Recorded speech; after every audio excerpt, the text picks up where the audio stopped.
So, good day everyone. This module is about Earth's environment and the natural resources we use every day.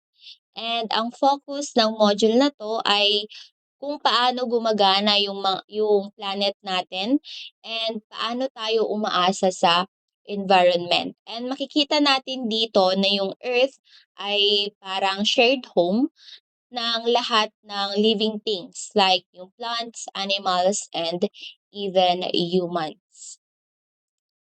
So after this module, you should be able to identify, of course, the components of the environment, recognize natural resources on Earth, differentiate renewable and non-renewable resources, also differentiate the terrestrial and aquatic ecosystem and appreciate the Earth resources.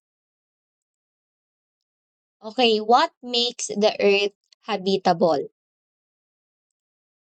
So Earth is habitable because it is the right distance from the sun and it is protected from harmful solar radiation by its magnetic field, and it is kept warm by an insulating atmosphere, and it has the right chemical ingredients for life, including yung water and carbon.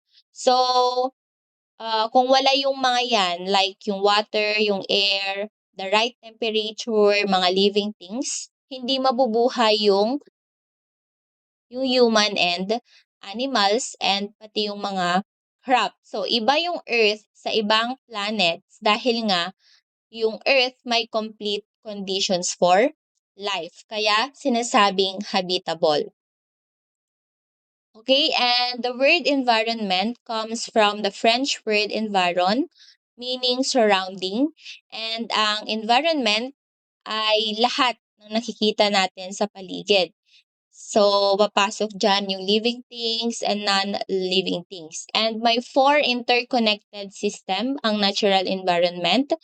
It involves the atmosphere, the hydrosphere, the lithosphere, and biosphere. So magkakaugnay yung mga yan and naaapektuhan yung mga human activities tulad ng mga pollution and deforestation. Okay, let's get into detail for hydrosphere. So hydrosphere includes all water on Earth, on land, underground, and in the air. So, ang important facts dyan is 70% of Earth is covered by water. And 97% naman is yung salt water. 3% lang yung fresh water natin. And less than 0.5% is easily available for human use. Kaya mahalaga yung water conservation dahil nga very limited lang yung fresh water na pwede nating i-consume. And the abundance of water on Earth is a unique feature that clearly distinguishes our blue planet from others in the solar system. Kasi nga, not a drop of liquid water can be found anywhere else in the solar system. Kaya nga 'di ba pinag-aaralan yung Mars kung may source ba ng water doon, kung thrive ba or survive yung isang tao sa Mars. And it is because the Earth has just the right mass, the right chemical composition, the right atmosphere, and the right distance from the sun na nasabi kanina. And that permits water to exist mainly as a liquid. Okay, next is the lithosphere. So the lithosphere is the solid outer part of the Earth. So ito yung pinakalabas or pinakamatigas na layer ng planet natin. So dito matatagpuan yung mga continent, yung mga mountains, lupa, mga ocean floor or karagatan natin. And basically dito tayo nakatira at dito nangyayari yung karamihan ng mga human activities.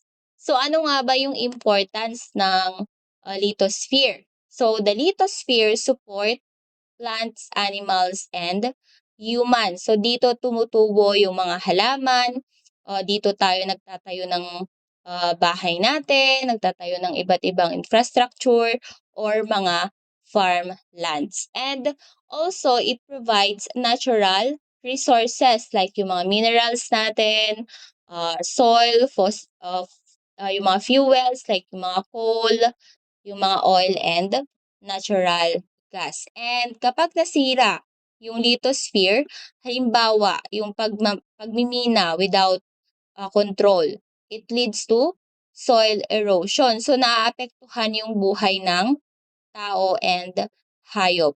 And the word lithosphere comes from the Greek lithos, meaning stone, and sphaira, meaning layer or sphere. So, literal na ibig sabihin ay stone layer. And the earth has four main layers: the crust, the mantle, the outer core, and inner core. So, alamin natin isa-isa yan. Pag sinabi natin crust, yan yung surface of the earth.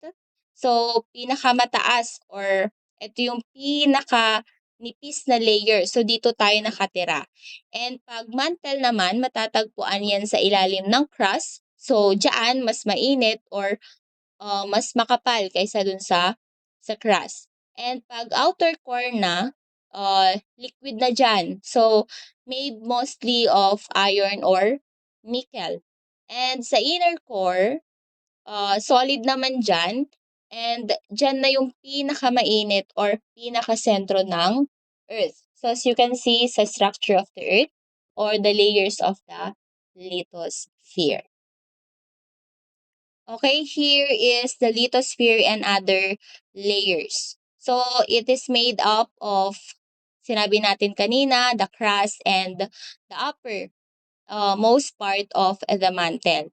So, sa ilalim ng lithosphere, yung asthenosphere. So, yung asthenosphere, sinabi dyan, mas malambot or molten. So, ito naman yung dahilan kung bakit gumagalaw yung mga tectonic plates natin. Pag gumagalaw yung tectonic plates natin, nagdudulot yan ng mga earthquakes or yung mga volcanic eruptions or mga mountain formation. Okay, next is the atmosphere. So, why the atmosphere is important? It's because it is the layer of gases surrounding Earth. And it is important because it contains oxygen for breathing. It holds water vapor, and also it protects Earth from harmful radiation. So take note that without the atmosphere, life on Earth would not exist. And Earth atmosphere is special because it is made of mixture of gases like the nitrogen, the oxygen, or the carbon dioxide. And it can hold water in three forms: the solid, the liquid, and the gas. So, yan yung dahilan kung bakit may clouds tayo or kaya mas may snow or yellow na lahat ay important sa Earth. And the atmosphere is divided into 5 layers based on temperature. Makikita nyo dyan sa figure. So, una dyan yung troposphere. So, yan yung pinakamababang layer. So, dito naman nangyayari yung weather. Like yung bagyo or kaya yung mga hangin, yung ulan. And dito rin tayo nakatira. And next is yung stratosphere. So, may ozone layer na dyan. So, pinoprotektahan na tayo laban sa mga harmful UV rays. And next is yung uh, thermosphere.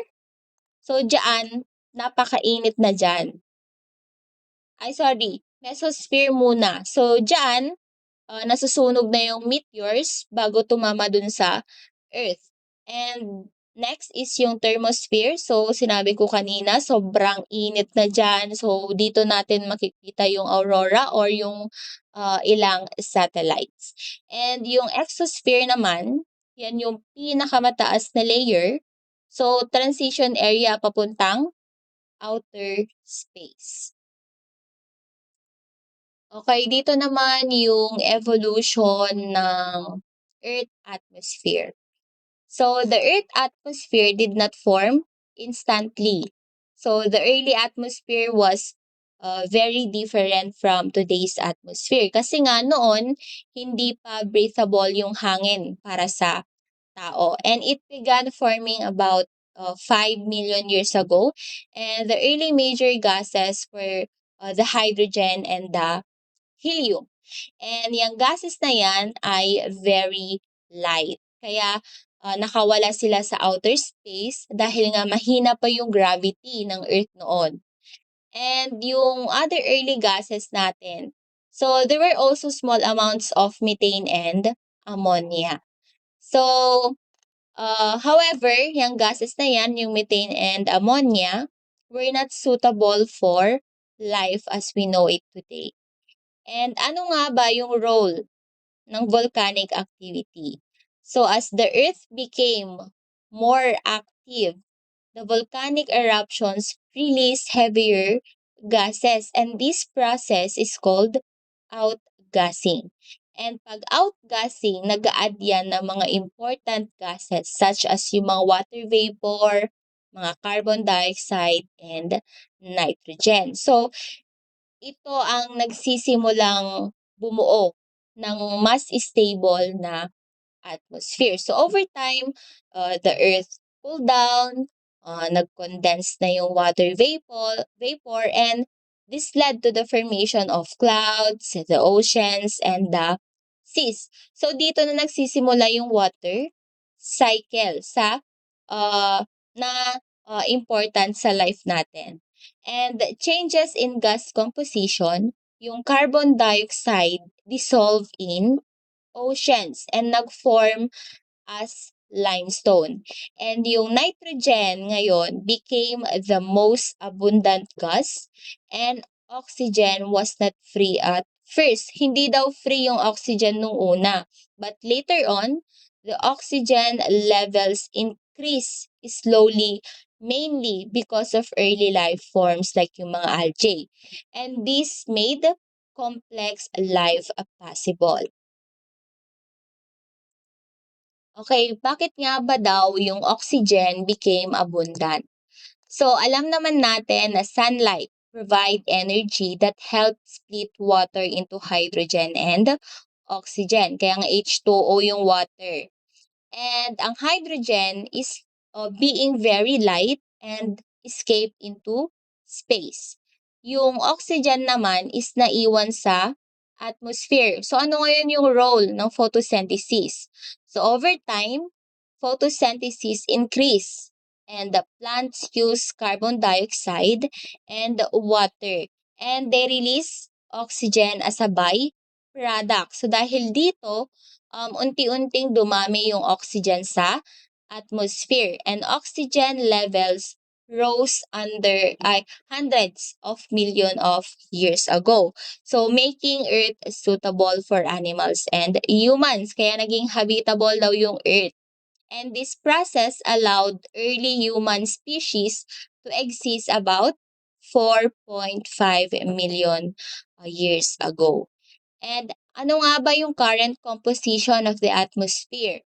Ang atmosphere natin today ay composed of 78% of nitrogen, 21% of oxygen, 1% of argon, 0 to 4% ng water vapor, and depende daw sa lugar. And 0.04% naman ang carbon dioxide. And yung mga traces gases like yung mga nitrogen oxide, sulfur compounds, ozone, yan, kahit maliit yung mga porsyento ng mga yan, is malaki pa rin yung epekto nila sa climate.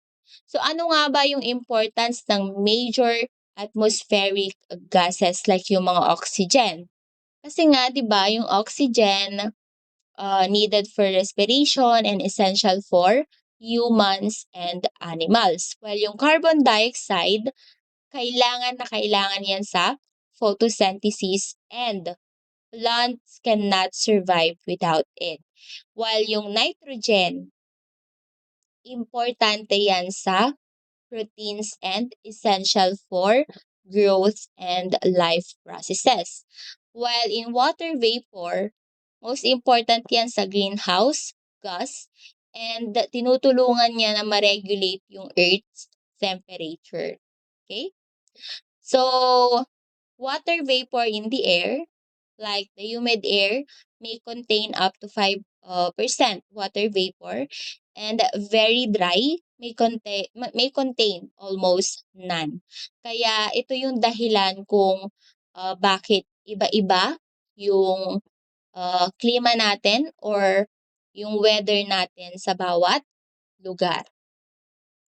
Okay, let's proceed to the biosphere in the zone of, okay, yung biosphere daw is the zone of life on Earth. So ito daw yung part ng planet kung saan nabubuhay yung lahat ng living organisms natin, like yung mga plants, the microorganisms, the humans, and animals.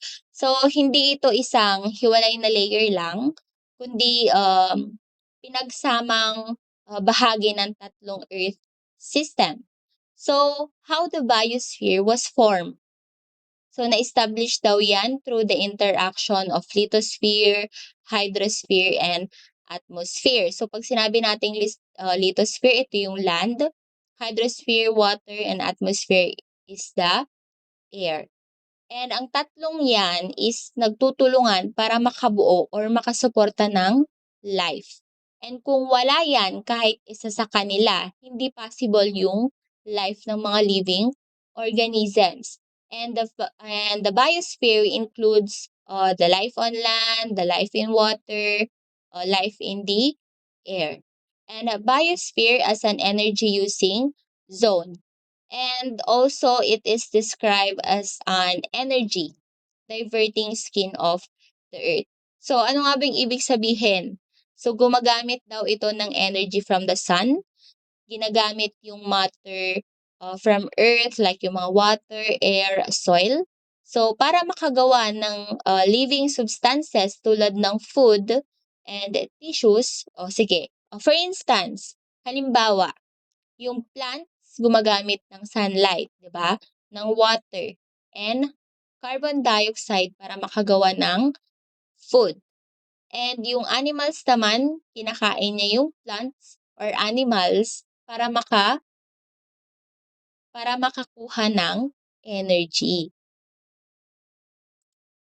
Okay, it says here that biosphere is a global ecosystem. So, ibig sabihin, lahat ng living things sa Earth ay magkakaugnay. So, halimbawa, yung plants provide food and oxygen, and animals depends on plant and other animals, and the decomposers clean the environment. So kapag may nasirang isa dyan, naapektuhan yung buong system. And the components of the biosphere is made up of two, the living and the non-living components. So kung wala yung mga yan, yung dalawang yan na components, hindi mabubuhay yung living organism. Okay, let's proceed to the natural resources. So a natural resource is anything that comes from nature and is not made by humans. So but can be used by people to meet their needs or wants. So sa madaling salita, ito yung mga likas na yaman natin na ginagamit natin sa araw-araw na buhay. So part na yan ng routine natin. And these resources can be physical or biological. So pag sinabi nating physical, papasok na dyan yung mga water, yung mga air, yung mga rocks. And pag biological naman, yung plants and animals. So bakit nga ba importante yung mga natural resources natin? It's because it support human survival. Ano pa? Provide food, energy, shelter, and materials, and also help in the economic activities, especially sa mga farming, sa mga fishing, or sa sariling industriya natin. Okay? So kahit hindi lahat may direct na halaga sa pera, mahalaga pa rin sila sa human life and sa environment. So example diyan ng nakikita niyo na natural resources from the slide is yung sun, yung animals, yung forest, and so on and so forth. Okay, natural resources are mostly classified into renewable resources and non-renewable resources. And ang classification na to ay based sa kung napapalitan ba yung resource o hindi. So pag sinabi nating renewable resources are resources that can be replace or renew themselves naturally over time. So as long as they are used properly and not over harvested. So karaniwan yung mga living resources pero may ilang mga non-living resources din. So example dito ng renewable resources is yung mga forest, fish, yung mga animals, soil, water. So paano nga ba nagwo-work yung renewable resources? So renewable resources can continue to exist if hindi sila sobra-sobrang kinukuha or ginagamit. So ginagamit dapat sila in a sustainable way. So halimbawa diyan yung isda. Kung ang isda ay hinuhuli ng tama, dadami ulit 'yan. O isa pa, kung yung forest natin may tamang reforestation, tutubo muli yung puno, tama? Pero kung mas mabilis naman yung paggamit natin kaysa sa natural replacement rate, of course, mauubos din sila. Tama. Okay. The sustainable use of renewable resources depends on how fast resources can replace itself. Kung hindi nasusunod, kahit renewable resources yan, pwedeng maubos. Okay, let's proceed to the non-living renewable resources. So, may mga renewable resources na hindi buhay, pero napapalitan pa rin. For example dyan, yung water and soil. So, napapalitan yung water through the water cycle. Or kaya yung soil through the natural processes, pero mabagal.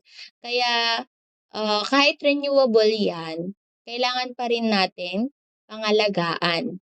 And by contrast, the non-renewable resources do not renew with a human lifetime. Kaya kapag naubos, hindi agad-agad mapapalitan.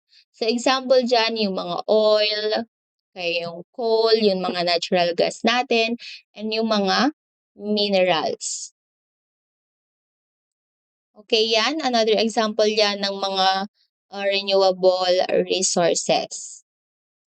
Okay, let's proceed to the major resources. Okay, there are main types of natural resources that humans depend on for daily life, sa livelihood, or sa development. So makikita sa slide yung iba't ibang uri ng mga resources na ginagamit natin sa food, sa energy, or kaya sa production. Okay, una dyan is yung water resources. Refer to all the water available on Earth that people, plants, and animals use for survival and daily activities. So, ang tubig ay isang renewable resource, pero hindi ibig sabihin ay unlimited. Kaya kailangan ng maayos na paggamit. And may mga types of water resource tayo. So, available siya into two main forms, the surface water and the groundwater. So, pag sinabi nating surface water, ito yung mga nakikita natin sa ibabaw ng lupa. So, for example, yung mga rivers natin, yung mga lakes, yung mga oceans. While the groundwater is below the ground. So, ito yung source ng tubig sa mga balon o kaya sa mga spring. Okay. Water cycle and replenishment. So water resources are renewed through the water cycle na nasabi kanina, like the evaporation, the condensation, precipitation, or yung runoff and infiltration. So dahil dito umiikot yung tubig mula sa dagat, lupa, or even sa hangin. And the oceans of the world are interconnected. Why? Like the Atlantic Ocean, Pacific Ocean, and Indian Ocean. So, ang tubig sa karagatan natin is patuloy lang yan na gumagalaw, continuous yung flow. It's either horizontally or vertically. And kahit may mga land barriers, connected pa rin yan sa oceans. Kaya nakaka-affect sa ibang part ng dagat sa ibang bahagi. And did you know that climate and weather patterns are influenced by ocean movement? Take note that climate and weather patterns are influenced by ocean movement. Okay, here is the water cycle.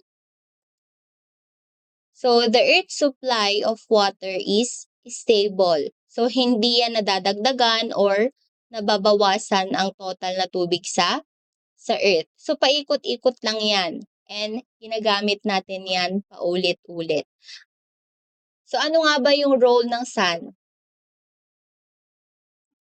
So, about 1/3 of solar energy is used to drive the water cycle, and sunshine causes evaporation.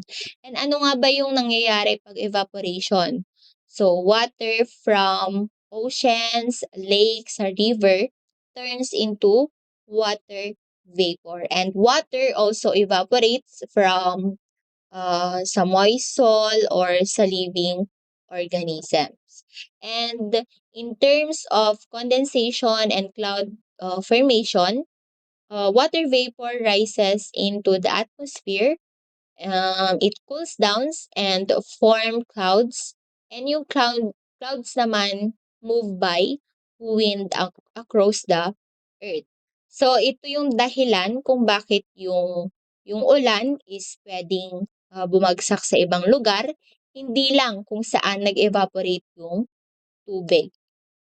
And precipitation. So when clouds become heavy, water falls as rain or pwedeng snow. So this process called precipitation. And the constant movement of water is from the Earth's surface to the atmosphere and back again. And ang tawag dyan is water cycle. So ano nga bang mangyayari pag yung water reaches land? So when rain falls on land, some water flows over the surface and some water percolates. And this water moves downward until it reaches the zone of saturation. So how about the runoff back to the ocean? So yung excess water flows as streams. Yung mga streams join to form rivers, and yung mga rivers naman carry water back to the ocean. So pag na-reach na yung ocean, dito nagsasara yung cycle and magsisimula na naman ulit yung evaporation. So paulit-ulit lang yan, yung evaporation, precipitation, condensation. Okay, next is the soil and land resources. So ano nga ba yung rocks? Rocks are natural materials that make up the Earth's crust. So they are large solid materials made of minerals or other natural substances. So there are three types of rocks: the igneous rocks, the sedimentary, and the metamorphic rock. So sa igneous rock, kung mapapansin nyo dun sa image, so form from magma or lava. So yung magma, pag nag-cools na yan or harden, nagpo-form na yan into very hard and strong. While yung sedimentary rock naman is yung mga sand, mud, and mga small rock pieces. And yung mga metamorphic rocks is formed when existing rocks are changed. So from stone siya and then 'pag, may nagbago na, 'pag nag-form ulit siya na existing rocks, yun yung metamorphic rocks. Nagcha-change siya dahil sa, temperature or either sa high pressure or sa chemical reactions. So, yung metamorphic daw meaning change rock. So, the rock cycle, okay, rocks do not stay the same forever. One type of rock can turn into another. So change happen through physical process and chemical process. Ang tawag dyan ay rock cycle. So it takes a million years to complete. Okay, what is a mineral? So it says that minerals are elements or compounds which are solid, inorganic, and naturally occurring. So they are often found combined with other substances like yung mga ores. And many of them are essential nutrients that humans and other species need. So the element like yung iron, for example, is an important component of heme of red blood cells. Or sabihin na lang natin yung calcium, essential siya for strong bones and teeth. So these nutrients are obtained from the soil by plants and inaabsorb naman ng mga humans and other animals sa pamamagitan ng pagkonsumo ng mga fruits or kaya vegetable and other parts of the plants. Okay, let's proceed to the soil. So, soil is one of the most important natural resources and it works together with water and air. So, hindi daw gumagana yung soil mag-isa. So, kailangan niya ng tubig and hangin. And what soil support? So, ang lupa daw, it support the food production, clothing materials, and housing and structures. So, ito yung bahagi naman ng earth kung saan nagtatagpo yung lupa, yung hangin, or yung tubig. And soil forms the outermost layer of the earth. So, ibig sabihin, ito yung nasa ibabaw na layer ng mundo. So, ano nga ba yung role ng soil? So, soil connects the atmosphere, the hydrosphere, the lithosphere, and biosphere. So, yung lupa daw yung pamagitan ng mga system na to. And soil also provide nutrients, allows water and air to move, and supports ecosystem and life. So, yung soil layer based on the diagram from the top to the bottom. So, ang una dyan is yung organic layer hanggang ma-reach niya yung bedrock. So, take note, habang pababa, mas tumitigas yung lupa and mas kaunti na yung organic matter. Kasi yung organic matter, matatagpuan sa ibabaw na layer. Okay, next is the soil formation and fertility.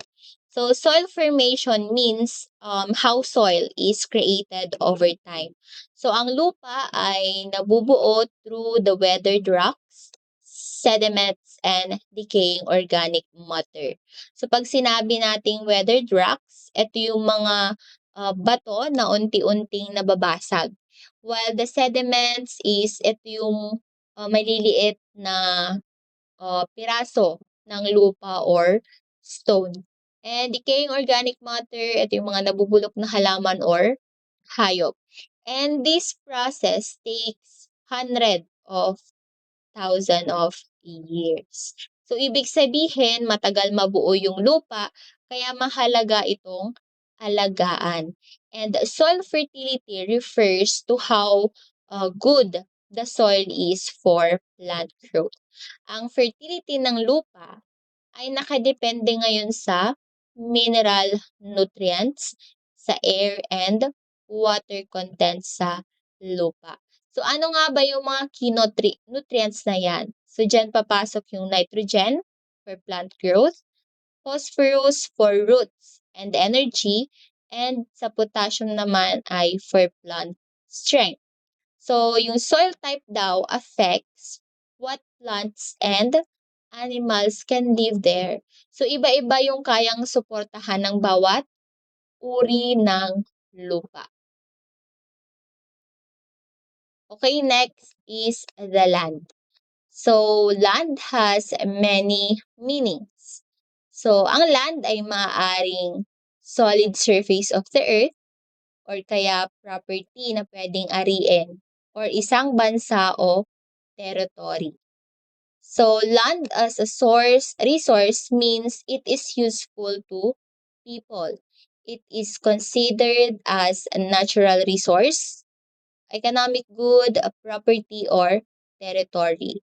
And land provides habitat for plants and animals, space for farming and trees, source of minerals and materials. So land is used for production and development, especially sa agriculture sector, sa industry and housing.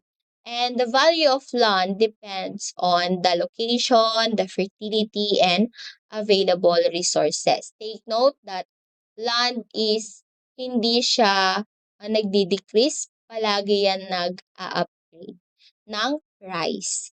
And urban land is usually more expensive than rural land. So mas mahal daw yung mga lupa sa mga cities dahil sa demand at access. Okay, the last slide for the discussion. We will continue the discussion face to face on our next meeting. Okay, land and ownership. So land ownership means who legally owns the land. So ang pagmamay-ari ng lupa ay pwedeng ipasa from generation to generation. So malalaking lupa ay pwedeng hatiin para sa residential o commercial use. And land as territory refers to the land under government control. So kasama dyan yung mga land surface, water bodies, mga airspace above, or kaya mga resources below the surface. And pag territory also includes yung people and government and governance of a country. Ibig sabihin lang dyan, yung lupa daw, hindi lang physical space, kundi bahagi rin siya uh, ng bansa. Okay, so that's it. Thank you for listening.